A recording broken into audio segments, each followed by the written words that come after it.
lagi ban. Sebab tu orang cakap aku malu lah, aku ni lah, aku malu sangat. Malu sebenar bila hari pertama kau buka mata dalam kubur, kau tak ada amalan. Tu malu kau dengan Allah. Dan malu tu Allah bonuskan pula dengan azab. Bukan sikit-sikit bang, 40,000 tahun macam mana bang? Maut dah tak ada dah. Sakit je. Tengah sakit, sambung balik, macam mana? Tengok tu yang kata Rabbana absarna wa sami'na farji'na na'mal salihan inna muqinun. Kata ya Allah, aku dah tengok. Aku dah dengar ya Allah, aku dah tengok.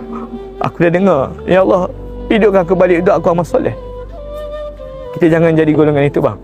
Golongan nak hidup balik. Dan dalam tu baru boleh nyesal nak hidup balik. Buat sekarang bang. Sebelum Allah ambil nyawa kita, abang buat sekarang.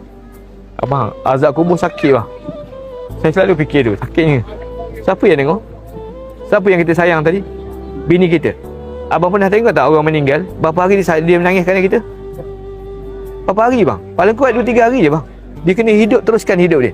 Kalau bini kita cantik, 14 hari ada orang nak masuk minang dia bang. Anak kita kalau tidak belajar agama sekarang bang, siapa yang tolong kita dalam kubur? Kalau tak kerana diri sendiri. Inilah amalan-amalan yang boleh bantu kita.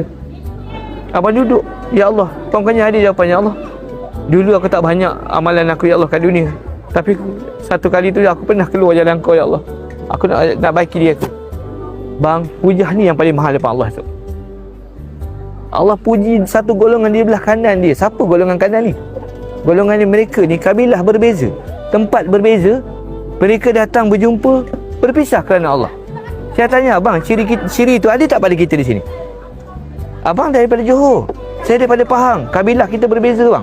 Kita berjumpa, bertemu, kita berpisah. Kerana siapa ni? Kerana Allah bang. Ada sifat tu. Abang tak nak duduk belah kanan Allah ke esok? Bang, di sana besok tak ada tuduhan. Bila Allah perintahkan duduk depan Allah esok ada orang sejengkal celak, sebatan celak matahari.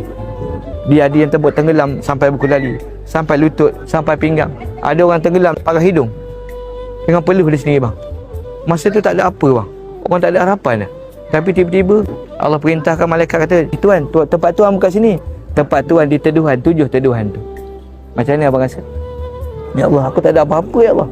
Orang yang tak pernah buat amalan tadi pun Allah boleh masuk syurga. Abang takkan tak ada amalan langsung? Abang tahu tak fadilat keluar jalan Allah ni apa?